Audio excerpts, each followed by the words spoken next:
Previously in the complete creation. And in the case of the Green River fossil paddlefish, it still had preserved cartilage that they managed to remove from the fossil.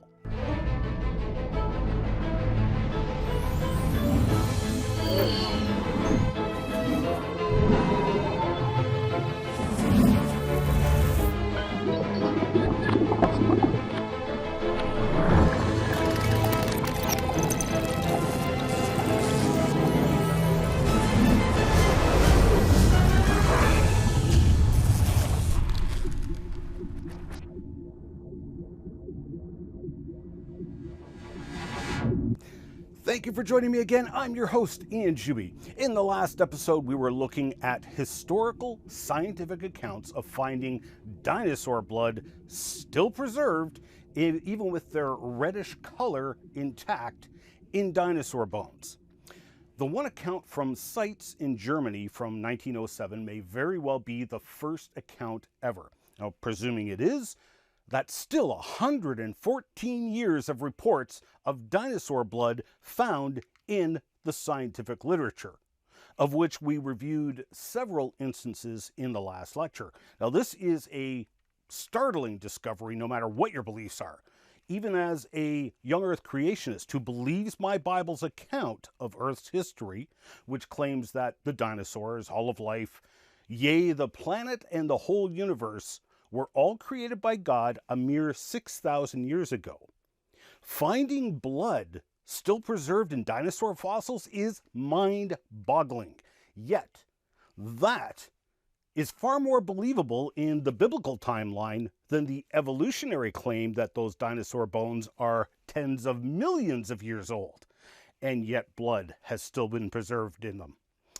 Let us briefly revisit where I left off in the last lecture.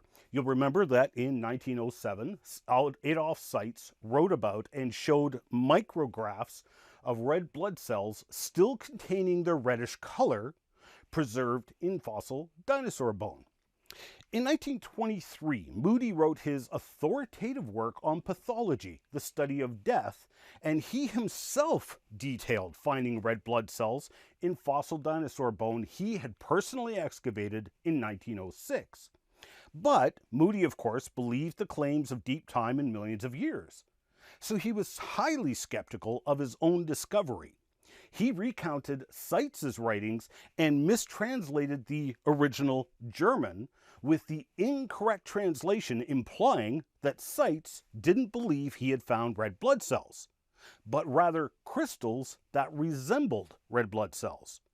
In actual fact, the exact opposite was the case.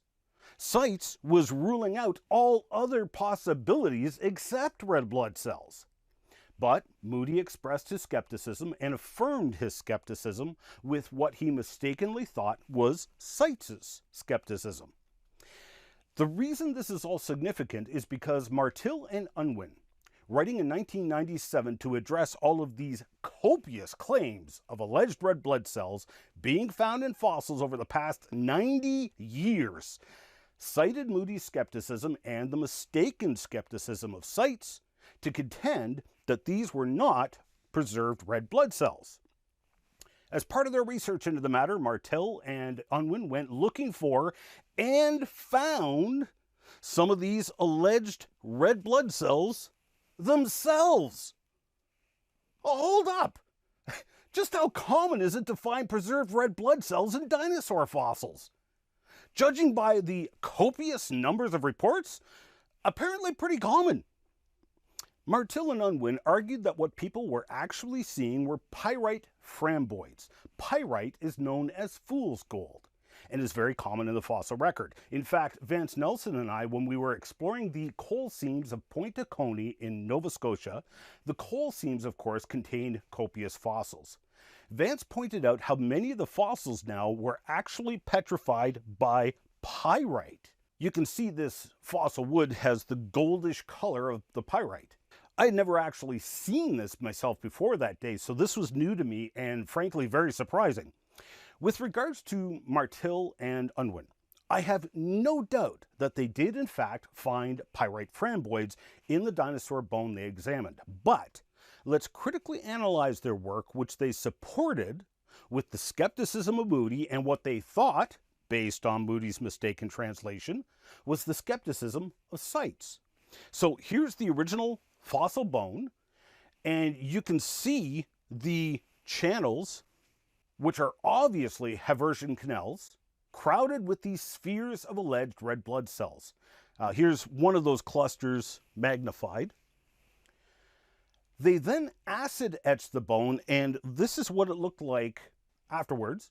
And they zoomed in on this knob right here, which they contend is a pyrite framboid.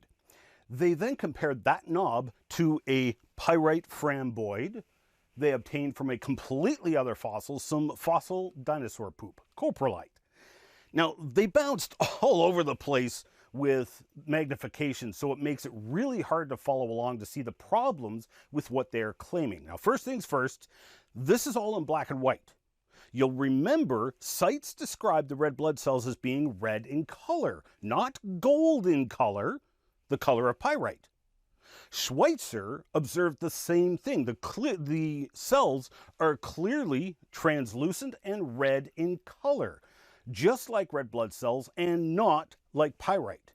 But I've taken Martil and Unwin's images and scaled them relative to each other so that they are all the same scale. Here's the original bone with lots of clusters of those spheres in question. Here's the close-up of the clusters put to the scale with the original image. Now they acid etched the bone. Wait, where did all the clusters of spheres go? The blood vessels, the Haversian canals, where did they go? They're gone. They've all been apparently removed by the acid etching, and all that's left is this huge knob of unknown material which is resistant to acid. Compare the size of that knob to the size of the spherical objects in question. It is literally more than twice the size of the mystery spheres they were trying to identify. Now, I have no doubt that what they found there is a pyrite framboid. I'm not questioning them on that issue. I think they proved that identification quite well, and I actually have a lot of respect for David Martil as I've followed his works for many years. But that pyrite framboid has nothing to do with the copious numbers of obvious red blood cells that they too found in fossil dinosaur bone. Copious red blood cells that they removed in the processing of the fossil. But let's take it a step farther. In Mary Schweitzer's 2005 paper, she not only documented preserved T-Rex red blood cells, but soaked the fossil in a weak acid to demineralize the fossil. This dissolves the minerals, leaving behind any biological materials, of which she found copious amounts. I mean, here, take a look at the paper and numerous photographs she provided, which were undoubtedly a very small sampling of a much larger group. She found bone cells, osteocytes. She even found T-Rex meat in the marrow of the bone. Now, what you can't see here in this photograph is that this tissue is being stretched. She actually showed video footage of this stretching on multiple television appearances, and the meat just stretches back into its original shape. I propose an experiment. I mean, hey, for something to be scientific, it needs to be testable, observable, repeatable, and predictable, right? So, go to your grocery store and buy a steak and some cooking bones. Go into your backyard, dig a hole, and bury the steak and bones. Come back 1 year later and dig up the steak and bones. Write down your observations. Use your 5 senses. Touch it. Look at it. See what it looks like. Smell it. Taste it. Listen to it. Now, bury it in the ground again, leave it for another year. Come back in another year, dig it up, repeat all the observations, bury it again. Come back in another year, dig it up, repeat all the observations, bury it again. Now do that for 70 million years. Do you think you will find anything remaining? Do you think that you will find flesh on that steak that's still stretchable? Do you think you will still find red blood cells in that bone? Let's take a historical look at remarkable preservation by burial. Tolun Man was the body of a sacrificed human so incredibly well preserved that when the body was discovered in 1950, it was mistaken as a recent murder victim. The body was buried in and preserved by a bog from which multiple bodies were recovered. Now, Tolun Man was dated as around 400 BC with carbon-14 dating. Wait, if you claim dinosaur fossils are getting contaminated with modern-day carbon-14, then you better apply that logic to Tolun Man as well. If you're going to throw out carbon dates for the dinosaurs, then you better toss out the radiocarbon dates for things like Tolun Man as well. But I'm going to go with that claimed age of about 400 BC, so that's about 2,400 years old. Let's look to the future. How well preserved do you think that body will be in another 2,400 years? What about 2,400 years after that? It's not going to stay preserved like this forever. The skin will break down and eventually liquefy. Any soft tissues preserved will break down no matter how good the preservation matter. What will it look like in another 2,400 years? It's now just under 10,000 years old. Even with this remarkable preservation process, the skin, hair, and clothing will have undoubtedly decomposed to nothing. Why? Because Koelbjergman, recovered from the same bog and dated at 10,500 years old, was reduced to scattered bones. Now again, I don't believe these dates from Hansen et al. I'm just using the evolutionary community's dates to make a point. So take Koelbjergman and leave him sit and rot in the bog for another 2,400 years. So now it's around 13,000 years old. Do you think there will be any soft marrow still preserved in the bones? Any red blood cells still left behind? At what age would you predict that all of these things will have decayed away? 20,000 years? 40,000 years? 100,000 years? All right, let's say 100,000 years, an age for which I would be very, very skeptical that any soft biomatter would still remain, even under these astonishing conditions of preservation. But let's say at 100,000 years, all soft original biomatter has now decayed away. Let's leave the body sit and rot for another 100,000 years. Anything going to be left?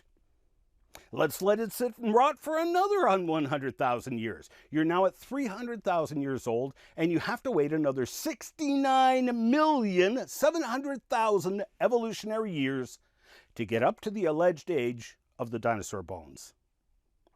To suggest that the best preserved mummies ever found can be representative of a natural way to preserve dinosaur soft tissues and blood cells for 60 to 70 million years is absurd in the highest order.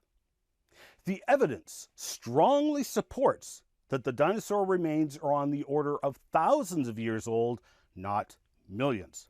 So, with the numerous reports over the past century of original biomatter from plants and animals still preserved in the fossils, the Creation Research Society launched the iDino Project, specifically focusing on preserved dinosaur remains. They went to the dig site run by the Glendive Dinosaur Fossil Museum in Glendive, Montana. Do stop in and visit the museum. And if you are able, attend one of the dinosaur digs where you can go and participate in an actual paleontological excavation in the dinosaur bone beds of the world-famous Hell Creek Formation. So, CRS went to the Glendive dig site and struck gold.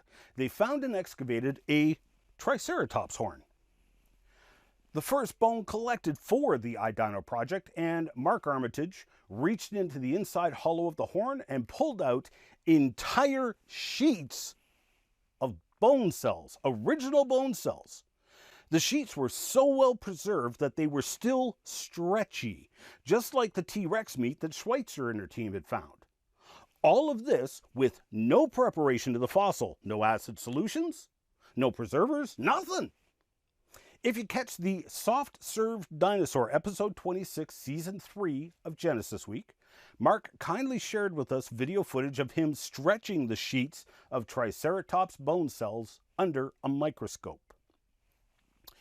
If you recall, I started this discussion in response to the now falsified contention that one cannot carbon date fossils because there is no biomatter left. As you can see for yourself, there is copious amounts of biomatter left. But let's take it a step farther. I had the privilege of meeting Texas geologist John Watson shortly before he died, and I wish I had known who he was at the time I met him, and truly wish I had had more time to learn from him. The man was a walking library and always seemed to dig up incredible historic and scientific findings. Now, in the next couple of lectures, when we deal with the profound evidence that man and dinosaur lived at the same time, you'll see John Watson's name come up again. For the moment, I wish to focus on an article he wrote for the Creation Evidence Museum of Glen Rose, Texas in the 1990s, for which Dr. Carl Baugh has kindly given me permission to reproduce on my website. You can catch it here. You'll remember back to part 2 and 3 of this series, we discussed the Niagara Gorge. I pointed out that the hard limestone ledge at the top of the falls, which varies in thickness over the area, that limestone and shale layers, like just about all other sedimentary layers you find on planet Earth, are provincial in size. You can see the layer marked out on this North American map, where outcrops went east and west of Niagara Falls by 1,000 kilometers or more, outcropping all the way up into the Canadian high Arctic, thousands of kilometers away, and covering a good chunk of New York State. Now, this is where it gets important, because a lot of that rock was excavated during the construction of the Erie Canal over the years of 1793 through to 1825. The limestone and compacted gravels in this formation are assigned to the Silurian and Ordovician, and assigned an average age of 430 million evolutionary years old. Yet, as the workers excavated solid rock and compacted gravels, they routinely encountered toads entombed in solid rock. Not only were the toads not fossilized, not only were they preserved in remarkable condition, the toads were alive. The deep state of hibernation, called torpidity, keeps the toad in stasis as long as the toad is kept in temperatures below 50 degrees Fahrenheit or 10 degrees Celsius. The moment the toad warms up to that temperature, it cannot stay in this state of deep hibernation. Once the toads were freed from solid rock tombs, they warmed up and they would hop around in the presence of multiple eyewitnesses for a while, usually dying within the hour, but sometimes living for days. The American Journal of Science and Arts in 1822 documented the first case. The workmen engaged in blasting rock from the bed of the Erie Canal at Lockport in Niagara County lately discovered in a small cavity in the rock a toad in the torpid state, which on exposure to the air instantly came to life but died in a few moments afterwards. The cavity was only large enough to contain the body without allowing room for motion. To the surface was 6 inches through solid stone. Please notice that the cover of this issue, the article which contains the footnotes about the torpid toads found in solid rock, is an article of alleged fossil human footprints found in a rock on the shores of the Mississippi River at St. Louis. Rocks that today are assigned an age way before the time man was alleged to have evolved. We'll take a close look at the copious fossil human footprints found in the fossil record in the next lecture. To say that there was numerous reports like these living toads is an understatement. Another report from 1829 showed the skepticism from the scientists of the day. Scientists which became convinced upon further investigation of the reports. The discovery of toads in secondary rocks is often announced in public journals. A very particular account was published in the newspapers of one found at Lockport, while they were cutting the canal bed in geodiferous lime rock. I collected all the facts in my power and examined the rock from which it was taken. The evidence would have been sufficient to establish any ordinary fact, but there seemed to be so many ways for illiterate laborers to deceive themselves that I took no further notice of the report. But I have since received an account of a large dark brown toad being found in a rock of millstone grit near Whitesboro, which I cannot hesitate to believe. While laying the cellar wall of Mr. Sill's house, the stonemasons had occasion to split a large stone from the quarry which I call the millstone grit. It was perfectly close-grained and compact. On opening it, they discovered a black or dark brown spherical mass about 3 inches in diameter in a cavity which it filled. On examining it particularly, they found it to be a toad, much larger than the common species and of a darker color. It was perfectly stupid, or in a stupor. It was laid upon a stone and soon began to give signs of life. In a few hours, it would hop moderately on being disturbed. They saw it in the yard moving about moderately for several days, but it was not watched by them any farther, and no one observed its farther movements. They laid one half of the stone in the wall so that the cavity may still be seen. The author goes on to rule out speculations of how a modern frog could have gotten into solid rock, and that this toad must be from before the time of Noah's flood. But frogs and toads found deep below the surface in impenetrable, undisturbed clays and compact gravels was quite common. In the 1831 issue of the American Journal of Science and Arts, they provide details and multiple eyewitness accounts of several of the probably dozens of reports. In answer to the inquiry respecting frogs and toads, I can only say generally that nothing was more common than to find very far from the surface of the earth these animals apparently in perfect health and vigor. They provide multiple eyewitness accounts of one such toad broken free from a cavity in solid limestone. The report that a living toad was found in limestone rock at Lockport in 1822 I well remember. On breaking into a cavity in the stone, a toad fell out and jumped several times. It soon died. Identical reports came out of England, where individual toads, including one turned white, and even small groups of toads were broken free from solid limestone, slate, and sandstones. The workers on the Erie Canal also found hundreds of clams still alive in the diluvial deposits, get this, 45 feet, 15 meters underground. Now, this was before the advent of Lyell's Deep Time and Darwin's heretical book. So the scientists of the day considered these to be ancient deposits from Noah's flood. As if intending to make a point, workers fried some of the clams and ate them. Notice what the author specifically states in his report. He was not questioning the claims of finding living animals buried deep underground. He wanted to settle in his heart that these deposits were in fact ancient, from the time of Noah's flood in his mind. I need not be prolix or wordy in the enumeration of facts of this kind, as similar cases are frequently recorded. My object is to present a case where the deposit is decidedly diluvial. Consequently, these animals must have lain from the time of the deluge, Noah's flood, for the earth in which they are found is too compact for them to be produced by a succession of generations. Therefore, the lives of these animals are greatly prolonged by exclusion from air and light, and their natural age is more than 3,000 years.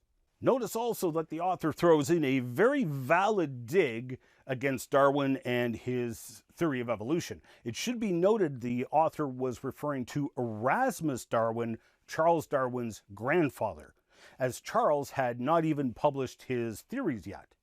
Now, while this may surprise some, in a few lectures we're going to see that theories of evolution did not start with Charles, and in fact, the first theories were before the time of Christ.